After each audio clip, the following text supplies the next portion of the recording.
Sir, ಈಗ ಯಾವುದನ್ನು ತಿರಸ್ಕಾರ ಮಾಡಿಲ್ಲ. ಕಾಂಗ್ರೆಸ್ ಪಕ್ಷದ ಮೊಟ್ಟ ಮೊದಲನೇ ನಮ್ಮ ಆಸೆ ಏನಂದರೆ ಆ ಸಾಮಾಜಿಕ ಮತ್ತು ಶೈಕ್ಷಣಿಕ ಸಮೀಕ್ಷೆ ಮಾಡಬೇಕಂತ ನಮ್ಮ ಹೈಕಮಾಂಡ್ ಹೇಳಿದೆ. ಅದು ಹೇಳಿದ ಮೇಲೆ ಒಂದಿಷ್ಟು ಜನರೆಲ್ಲರೂ ಸೇರಿ ನಮ್ಮಲ್ಲೇ ಚರ್ಚೆ ಆದೊಳಗೆ ಅದು 10 ವರ್ಷದ ಸಮೀಕ್ಷೆ.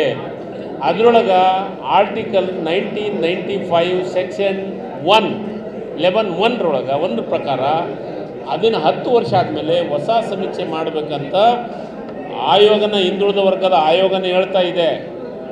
ಆಯೋಗ ಹೇಳೋದ್ರಿಂದ ಇದನ್ನು ಮಾಡಿದರೆ ನಾಳೆ ಕೋರ್ಟ್ನೊಳಗೆ ಮತ್ತೊಂದು ಸಮಸ್ಯೆ ಆಗಬಾರ್ದು ಅನ್ನೋ ದೃಷ್ಟಿಕೋನವನ್ನು ಇಟ್ಕೊಂಡು ಹೈಕಮಾಂಡ್ ಹೇಳಿದ್ದನ್ನು ಒಂದೇ, ಮುಖ್ಯಮಂತ್ರಿಗಳು ಮತ್ತು ಕ್ಯಾಬಿನೆಟ್ ಒಂದು ದಿವಸ ಪೂರ್ಣ ಪ್ರಮಾಣ ಕನಿಷ್ಠ 3 ರಿಂದ 4 ತಾಸು ಚರ್ಚೆ ಆಗಿ ಆ ಒಂದು ವರದಿಗೆ ಮತ್ತೊಂದು ಹೊಸ ವರದಿಯನ್ನು ಸಾಮಾಜಿಕ ಮತ್ತು ಶೈಕ್ಷಣಿಕ ವರದಿಯನ್ನು ಮಾಡಲಿಕ್ಕೆ ನಾವು ನಿರ್ಧಾರವನ್ನು ಕ್ಯಾಬಿನೆಟ್ ನಿರ್ಧಾರ ಮಾಡಿದೆ. ಅದರ ರೂಪರೇಷೆಗಳನ್ನು ನನಗೆ ಆ ಇಲಾಖೆಗೆ ಸಂಬಂಧಪಟ್ಟಿರೋದ್ರಿಂದ ಅದನ್ನು ಇಲಾಖೆ ರೂಪರೇಷೆಗಳನ್ನ ರೆಡಿಯನ್ನು ಮಾಡ್ತೀವಿ. 90 ದಿವಸ ಅಂತ ನಾವು ಹೇಳಿದ್ದೀವಿ. ಎಂದು ನಾವು ಆದೇಶ ಮಾಡ್ತೀವಿ, ಆದೇಶ ಮಾಡಿದ 90 ದಿವಸದೊಳಗೆ ಅದನ್ನು ನಾವು ಆಯೋಗ ಮತ್ತೊಂದು ವರದಿಯನ್ನು ರೆಡಿ ಮಾಡುವಂಥ ಕೆಲಸವನ್ನು ಮಾಡ್ತೀವಿ.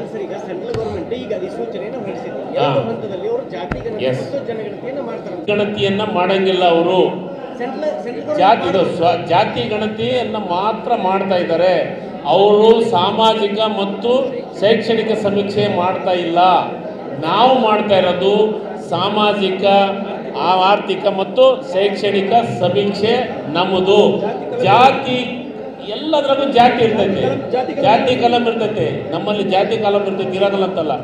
ಸೆಂಟ್ರಲ್ ಗೌರ್ಮೆಂಟ್ ಮಾಡ್ತಾ ಇರೋದು ಜಾತಿ ಜನಗಣತಿ.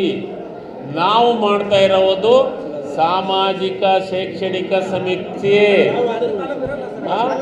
ಜಾತಿ ಕಾಲಮ್ ಇರಲೇಬೇಕು. ಯಾವ್ಯಾವ ಜಾತಿಯೊಳಗೆ ಯಾರ್ಯಾರು ಎಷ್ಟೆಷ್ಟು ಮಟ್ಟಿಗೆ ಯಾರು ಡೆವಲಪ್ ಆಗಿದ್ದಾರೆ, ಎಷ್ಟು ಅಭಿವೃದ್ಧಿ ಆಗಿದ್ದಾರೆ, ಶೈಕ್ಷಣಿಕವಾಗಿ ಎಷ್ಟಿದ್ದಾರೆ, ಸಾಮಾಜಿಕವಾಗಿ ಎಷ್ಟಿದ್ದಾರೆ, ಯಾರ್ಯಾರ ಹತ್ರ ಏನೇನಿದೆ ಅನ್ನೋದು ಗೊತ್ತಾಗಬೇಕಂತಂದರೆ ಅದು ಎಲ್ಲದೂ ಜಾತಿ ಇದ್ದೇ ಇರ್ತೈತೆ. ಕೇಂದ್ರ ಸರ್ಕಾರ ಮಾಡೋದು ಜಾತಿ ಜನಗಣತಿ, ರಾಜ್ಯ ಸರ್ಕಾರ ಮಾಡೋದು ಸಾಮಾಜಿಕ ಶೈಕ್ಷಣಿಕ ಸಮೀಕ್ಷೆ. ಸರ್, ಈಗ ಅವ್ರು ಮಾಡಬೇಕಾಗೈತೆ. ಅವ್ರಿಗೆ ಏನೇನು ಕಾರಣಗಳನ್ನ ಇಟ್ಕೊಂಡಾರ ಜೋಶಿ ಅವರಿಗೆ ಮತ್ತು ಕೇಂದ್ರದ ಮಂತ್ರಿಗಳಿಗೆ ಕೇಳಿದ್ರೆ ಅದನ್ನು ಮಾಹಿತಿ ಕೊಡ್ಬೋದು. ಅವ್ರು ಕೊಡ್ತಾ ಇರೋದು ಜಾತಿ ಜನಗಣತಿ 26 ಮತ್ತು 27 ಅಂತ ಅಧಿಸೂಚನೆ ಹೊರಡಿಸಿದ್ದು ನಾನು ನೋಡಿದ್ದೀನಿ. ನಿಮ್ಮ ವರದಿ ಏನು ಮತ್ತೊಂದು ಸಮೀಕ್ಷೆ ಆಯ್ತಲ್ಲ, ಹೈಕಮಾಂಡ್ ಸೂಚನೆ ಇರ್ತದೆ, ಎಲ್ಲೋ ಒಂದು ಕಡೆ ಸಿದ್ದರಾಮಯ್ಯನವರಿಗೆ ಇದು ಹಿನ್ನಡೆ ಆಯಿತು ಅಂತ. ನೋ, ಹಿನ್ನಡೆಯನ್ನ ಪ್ರಶ್ನೆ ಇಲ್ಲ. ಇದು ನಮ್ಮ ಕಮಿಟ್ಮೆಂಟು, ನಮ್ಮ ಪಾರ್ಟಿ ಕಮಿಟ್ಮೆಂಟು, ನಮ್ಮ ಪಕ್ಷದ ಕಮಿಟ್ಮೆಂಟು, ನಮ್ಮ ಮುಖ್ಯಮಂತ್ರಿಗಳ ಕಮಿಟ್ಮೆಂಟ್. ಇನ್ನೇನು ಬಿಡುಗಡೆ